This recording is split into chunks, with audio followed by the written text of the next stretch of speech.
So let me get started and introduce today's guests. We have Chris Meredith, SVP at Xsolla. We have David Stelzer, President at Xsolla, and Stuart Dinsey, who is the Executive Chairman of Curve Games. Gentlemen, thank you very much for joining me today. David, look, you've got you mentioned obviously you spent some time with Epic, so there's a topic that has obviously recently been in the news, and it'd be rude of me not to bring it up. But what do you make of it all and how it's playing out right now? It's pretty incredible.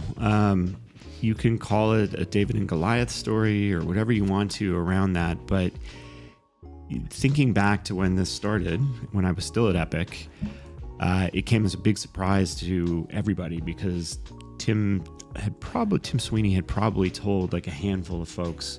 I was not one of them. And the lawsuit came out and it was like, oh my goodness, this is actually happening. And it's been his fight. Everybody is thanking him and looking to benefit from the outcomes of this. But it's been his fight, really. Nobody's come to support him. The money's been Epic money, Tim's money that's gone to this. It's been his fortitude that's done this, and good for him. But yes, it is going to be for the benefit of all game makers and publishers who are looking to get out of the grips of this tax, so to speak, the Apple tax, as it's been called. From your perspective, and you've sort of mentioned that you've been pushing in this direction, how do you see indie games sort of ecosystem right now as it is today?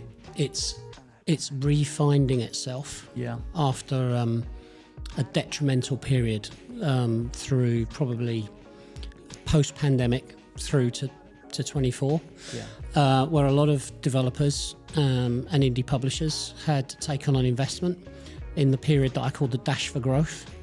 And everybody was thinking, how do we get bigger? How do these indie games become mainstream games?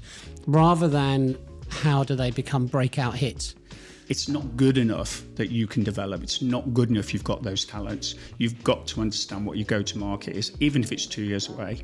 And at the same time, you've got to concurrently be building out your community to support that. And that's the challenge for a lot of the development community, understanding how to be businessmen, not just a developer. It's that shift now of you can build a good game, great. Yeah. But you have to be a community builder, not a marketeer.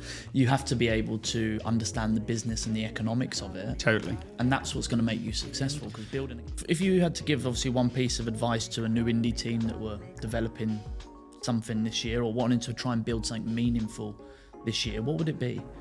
Don't sell your IP to anybody. Yeah. Be careful where you take investment from, and start working on your community, your outreach, your communication about the journey to developing that game from day one. Yeah.